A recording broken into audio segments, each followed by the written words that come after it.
Welcome everyone. तो continue करते हैं अपने लेसन से।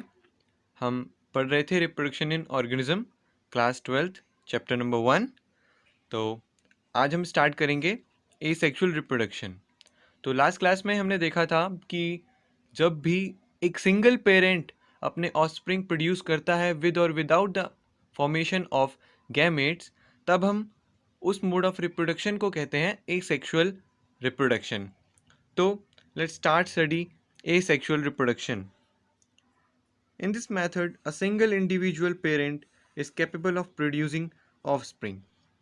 As a result, the offspring that are produced are not only identical to one another but are also exact copies of their parent.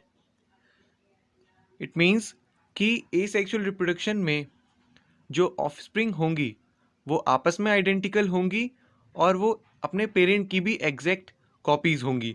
तो उनके लिए जो टर्म यूज़ करते हैं वो टर्म हम यूज़ करते हैं क्लोन, जो कि आपस में मॉर्फोलॉजिकली और जेनेटिकली सिमिलर होते हैं। उनमें कोई भी वेरिएशन नहीं आता है, कोई भी डिफरेंस नहीं होता है आपस में और अपने पेरेंट्स से। कुछ एग्जाम्पल्स हैं, जैसे हमने पढ़े हैं अमीबा में बाइनरी फिजन होता है, ईस्ट में बर्डिंग होता है, और बहुत सारे एग्जाम्पल्स हैं। देखिए, asexual reproduction is common among single celled organisms and in plant and animals with relatively simple organisation. Asexual reproduction वहाँ हमें ज़्यादा देखने को मिलेगा जहाँ पे या तो सिंगल सेल्ड ऑर्गेनिजम्स होंगे या फिर उनका स्ट्रक्चर ऑर्गेनाइजेशन काफ़ी सिंपल होगा।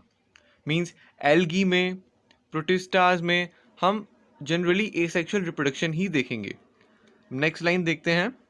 इन protist and monerans the organisms or the parent cell divides into two to give rise to new individuals. It means कि जो प्रोटिस्ट और मोनरन्स है, ये दोनों किंगडम है, इसके ऑर्गेनिज्म वो हमें पता है यूनिसेल्यूलर होते हैं। तो वो रिप्रोडक्शन के लिए दो पार्ट में डिवाइड हो जाते हैं, मतलब उसमें cell division itself is a mode of reproduction है। In these organisms, cell division is itself a mode of reproduction. Means unicellular हैं तो ये रिप्रोड्यूस करते हैं सेल डिवीजन के थ्रू, मतलब इनका सेल डिवीजन ही रिप्रोडक्शन है। हम इन दोनों चीज़ों को अलग अलग करके नहीं देख सकते। जब भी ये डिवाइड होंगे इट मीन्स ये रिप्रोड्यूस कर रहे हैं। जैसे many single celled organisms reproduce by binary fission, where a cell divides into two halves and each rapidly grow into an adult amoeba and paramecium. हमें पता है ईस्ट में बडिंग होती है। Unequal and small buds are produced that remain attached initially to the parent cell, which eventually get separated and mature into new yeast organism, new cell. Yeast जो है वो kingdom fungi का है, but वो भी unicellular ही है।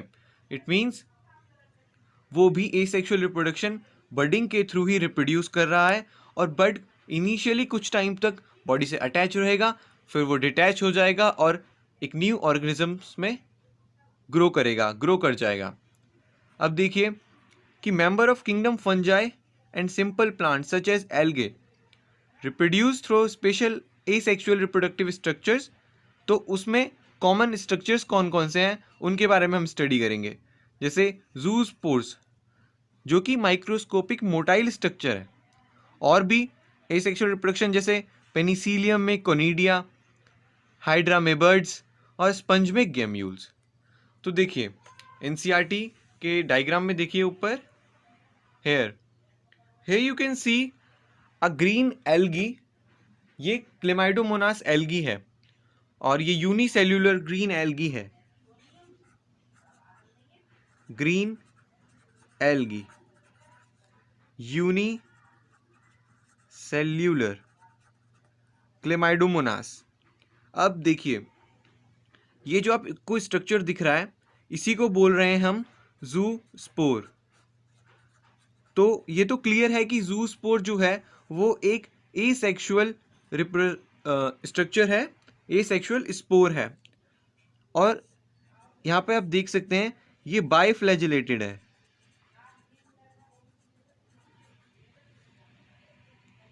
जैसा आप देख सकते हैं, जूस्पोर्स आर बाइफ्लैजिलेटेड, मीन्स उनके दो फ्लैजिला हैं, सेम टाइप के दो फ्लैजिला होते हैं, और इनकी जो शेप है वो नियरली पिरामिडल शेप की है। ये इंपॉर्टेंट है इसके बारे में इतना जानना। तो क्लेमाइडोमोनास जो यूनिसेलुलर ग्रीन एल्गा है वो एसेक्सुअल स्पोर जूस्पोर्स के थ्रू एसेक्सुअली रिप्रोड्यूस करती है।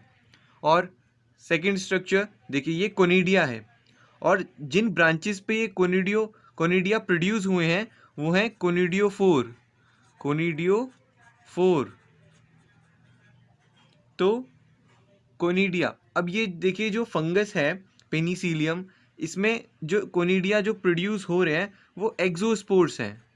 आपने किंगडम फंजाई में पढ़ा होगा कि जैसे राइजोपस था, राइजोपस जो फंजाई है उसमें स्पोर्स स्पोरेंजियम के अंदर प्रोड्यूस होते हैं।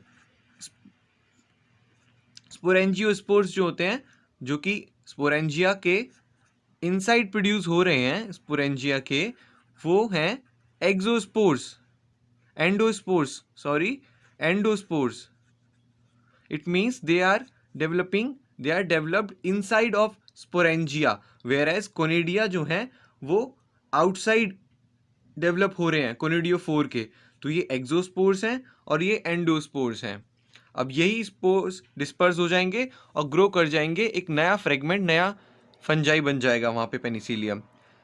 हेयर आप डायग्राम देख रहे होगे हाइड्रा का, इसके माउथ को हम हाइपोस्टोम भी बोलते हैं, हाइपोस्टोम। आपने पढ़ा होगा किंगडम निडेरिया में, इनके माउथ को हम हाइपोस्टोम भी बोलते हैं।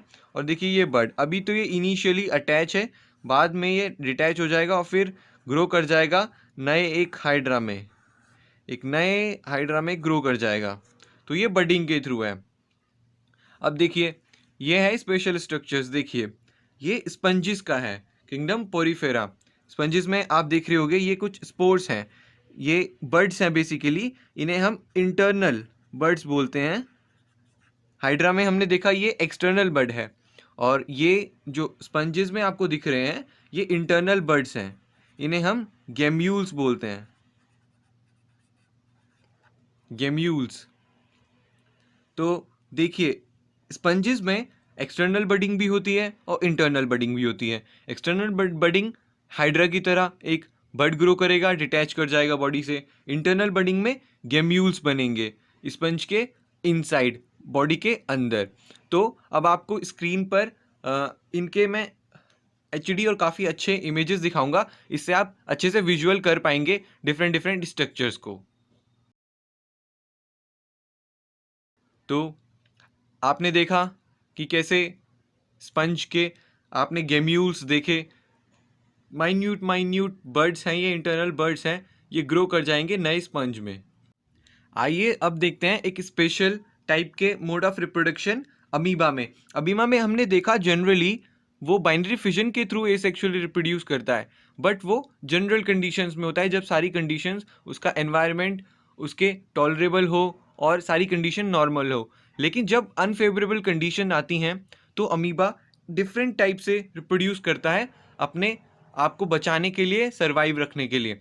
तो देखिए under unfavourable condition the amoeba withdraw it's pseudopodia and secretes a three-layered hard covering or cyst around itself. This phenomena is termed as encystation. It means जब भी अनफेवरेबल कंडीशंस आएंगी तो अमीबा जो होगा वो अपने सीडोपोडिया विड्रॉ कर लेगा और एक 3 लेयर्ड हार्ड कवरिंग कोटिंग बन जाएगी उसके ऊपर, जिसे हम सिस्ट बोलेंगे।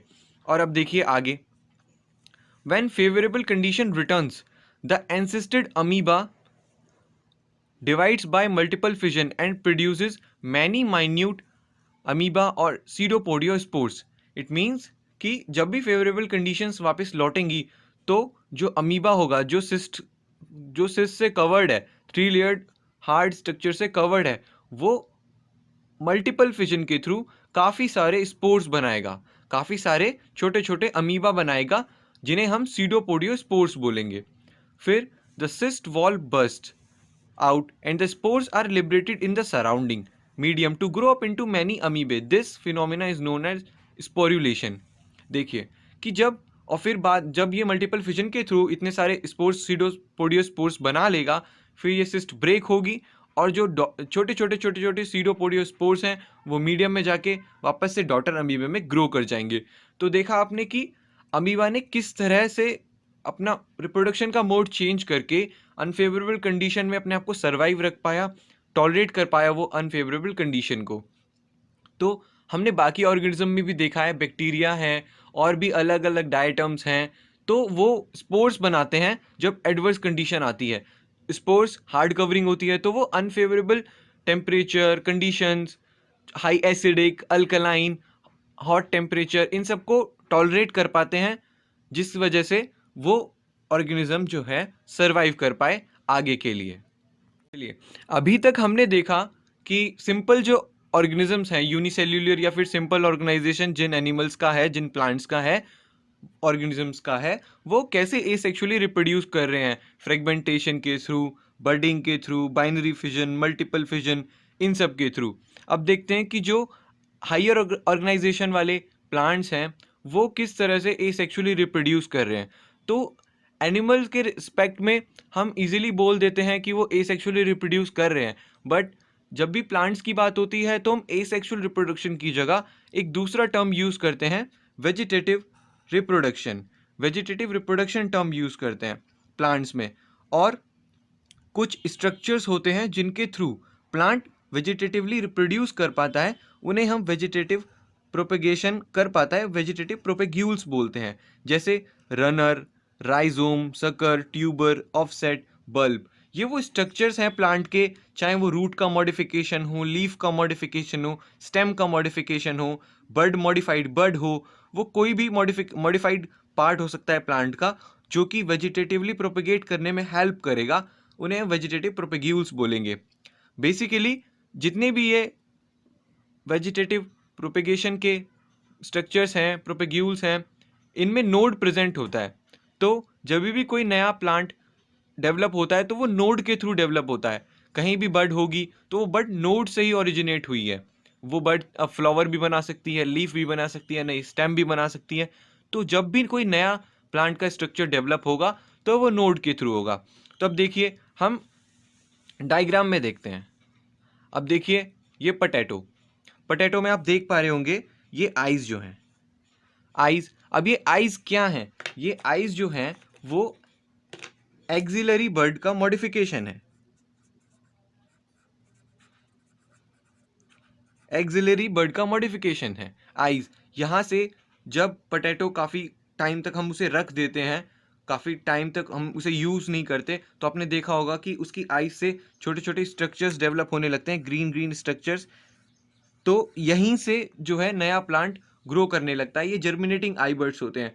तो जब भी हमें पोटैटो को कल्चर करना, उगाना होता है, तो हम यही बर्ड्स, आई बर्ड्स काट काट के मिट्टी में गाड़ देते हैं, वहीं से नया प्लांट ग्रो हो जाता है।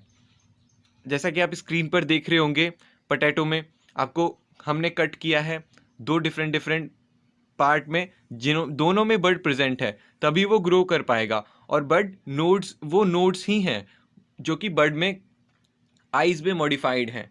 अब देखिए नेक्स्ट स्ट्रक्चर जिंजर। जिंजर जो है उसमें राइजोम, जो स्ट्रक्चर रिस्पॉन्सिबल है वेजिटेटिव प्रोपेग्यूल है, वो राइजोम है। तो राइजोम में आप देख रहे होंगे ये जो नोड्स हैं, जो एरियाज हैं नोड्स वाले, यहीं से नया प्लांट ग्रो करेगा, यही जर्मिनेट होंगे सॉइल में। जब इन्हें सुटेबल कंडीशन मिलेगी, ड्राई मॉइस्ट सॉइल मिलेगी, तभी ये नोड्स जो हैं वो नए प्लांट में ग्रो कर जाएंगे और यहीं से जिंजर का नया प्लांट ग्रो करेगा। आप स्क्रीन पर देख रहे होंगे कि जहाँ जहाँ पे भी बर्ड नोड्स हैं वहाँ से एक नया प्लांट, जिंजर की स्टेम जो राइजोम है, मॉडिफाइड स्टेम है जिंजर की अंडरग्राउंड, तो वहाँ से नया नया प्लांट निकल गए हैं जिंजर के। अब नीचे देखिए थर्ड स्ट्रक्चर, ये है अगेव का स्ट्रक्चर। तो जो इसमें वेजिटेटिव प्रोपेग्यूल्स हैं वो हैं बुलबिल, बल्बिल। यहाँ से हम अगर इसे कट करके सॉइल में गाड़ देंगे तो यहाँ से अगेव का नया प्लांट ग्रो कर जाएगा। जैसे आप स्क्रीन पर देख रहे होंगे, जो आपको क्लियरली दिख रहा होगा कि बल्बिल हम किसकी बात कर रहे हैं। नेक्स्ट स्ट्रक्चर देखिए, ब्रायोफिलम।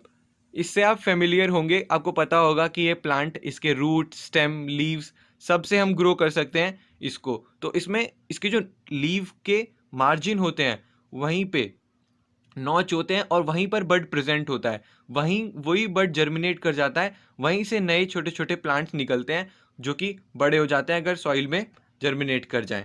तो ये एडवेंटिशियस बर्ड्स हैं जो लीफ के मार्जिन पे प्रेजेंट है ब्रायोफिलम के। आप स्ट्रक्चर में देख रहे होंगे कितने ब्यूटीफुल हैं ये बर्ड्स, और इसे हिंदी में हम पत्थर चट्टा प्लांट भी बोलते हैं। अब देखिए नेक्स्ट स्ट्रक्चर, ये है वाटर हाइसिंथ आई कॉर्निया का। वाटर हाइसिंथ आई कॉर्निया। अब ये वेजिटेटिवली कैसे रिप्रोड्यूस करता है? ये वेजिटेटिवली ऑफसेट के थ्रू। जो ऑफसेट है ये इसका स्टेम का मॉडिफिकेशन है, और ये वाटर के सरफेस पे रन करता है ऑफसेट, और इसी के थ्रू ये वेजिटेटिवली प्रोपेगेट करते हैं। और जो वाटर हाइसिंथ है वो इतना तेजी से प्रोपेगेट करता है कि एक बार अगर ये फैल जाए तो इसको कंट्रोल करना बहुत मुश्किल होता है। देखिए, you must have heard about the scourge of water bodies और about the terror of Bengal. तो हो सकता है आपने नहीं सुना होगा टेरर ऑफ बंगाल के बारे में, लेकिन मैं आपको बताना चाहता हूँ कि वेस्ट बंगाल में जो वाटर हाइसिंथ है वो इस लेवल पे फैल गया, इस लेवल पे वो फैल गया सारे वाटर बॉडीज़ में, कि वहाँ पर उसने एक्वेटिक लाइफ को एक तरह से ख़त्म ही कर दिया। और वो ऐसा क्यों?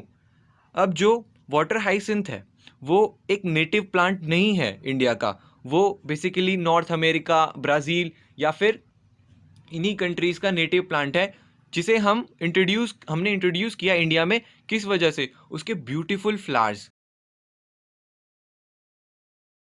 आप स्क्रीन पे देख रहे होंगे, उसके ब्लू कलर के फ्लावर्स इतने ब्यूटीफुल होते हैं, उसकी लीफ का स्ट्रक्चर इतना डिफरेंट होता है, इतना अच्छा होता है, इसीलिए हमने उसको इंडिया में इंट्रोड्यूस किया।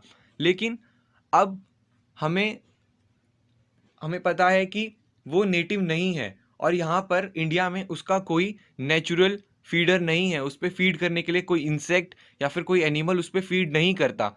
तो अब वो यहाँ पे इतनी तेज़ी से प्रोपोगेट कर रहा है कि जितनी भी स्टैंडिंग वाटर बॉडीज़ हैं वो उनके सरफेस पे फैल जाता है, और जितना भी ऑक्सीजन वाटर में डिजॉल्व होता है उसको ड्रेन कर लेता है, और बिल्कुल ऑक्सीजन की कमी हो जाती है वाटर बॉडी में, और जितनी भी एक्वेटिक लाइफ है वो डैमेज हो जाती है।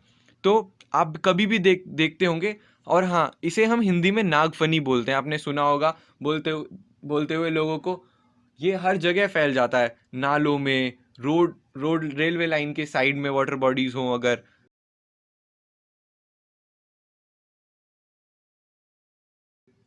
हर जगह कहीं भी स्टैंडिंग वाटर होगा आपको ये दिखेगा। सारे लेक, पॉन्ड, इन सबको खराब कर देता है ऑक्सीजन ड्रेन करके। आप इस पैरा में पढ़ेंगे तो आपको यही सब दिखेगा। Since it can propagate vegetatively at a phenomenal rate and spread all over the water body in a short period of time, it is very difficult to get rid of them. देखा आपने, ये छोटे से time period में इतनी तेजी से propagate करता है कि इसको कंट्रोल करना बहुत मुश्किल है। और इसके कई सारे तरीके से इसको कंट्रोल करने की कोशिश की जाती है, मैनुअली, बायोलॉजिकली, केमिकली। बायोलॉजिकली हम कुछ फंगस और कुछ बैक्टीरियाज, इंसेक्ट का यूज़ करते हैं, लेकिन फिर उनकी भी प्रॉब्लम है कि फिर वो ज़्यादा अमाउंट में ना बढ़ जाएं, उनको कल्चर करना बहुत मुश्किल होता है। मैनुअली इसमें बहुत ज़्यादा मैन पावर चाहिए होती है, तो अल्टीमेटली ये बहुत प्रॉब्लमेटिक वीड है हमारे लिए। और भी बहुत तरह के प्रॉब्लमेटिक वीड हैं जो नेटिव नहीं है इंडिया के, जैसे पार्थीनियम ग्रास है, वो वीट के फील्ड्स में ग्रो कर जाती है। तो ये हमारे लिए बहुत प्रॉब्लम है क्योंकि ये नेटिव नहीं है इंडिया के, इनका कोई नेचुरल फीडर नहीं है। चलिए आगे देखते हैं। Potato, sugarcane, banana, ginger, dahlia are cultivated. तो ये सारे जितने भी प्लांट्स हैं, इनका नाम लिखे हैं, ये सब वेजिटेटिवली ही प्रोपगेशन करते हैं हम इनका, सीड के थ्रू नहीं करते। बनाना में तो आपको पता है पार्थोजेनेटिकली फ्रूट डेवलप होता है, तो ये तो सीडलेस फ्रूट ही डेवलप होता है। अब देखिए, Small plants emerging from the buds called eyes of the potato tuber from the rhizome of banana and ginger. अभी तक हमने जिंजर का राइजोम देखा था, तो अब आप देखिए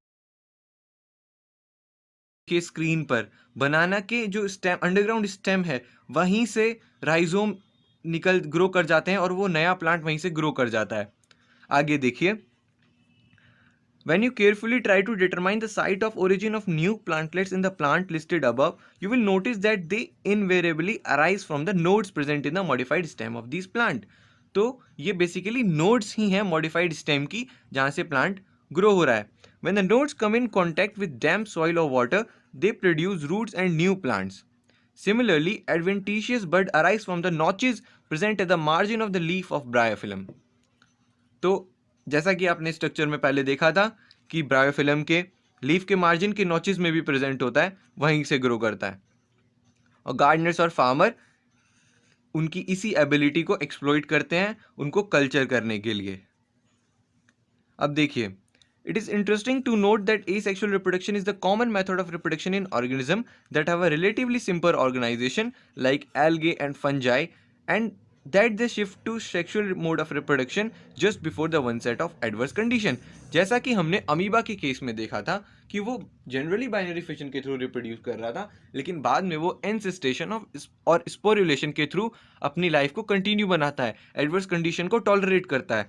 तो यही डिफरेंस है एसेक्सुअल और सेक्सुअल रिप्रोडक्शन में जनरली, कि एसेक्सुअल रिप्रोडक्शन बिल्कुल भी वेरिएशन प्रोवाइड नहीं करता जिससे कि ऑर्गेनिज्म जो है आगे के लिए इवॉल्व हो पाए एडवर्स कंडीशन को टॉलरेट करने के लिए.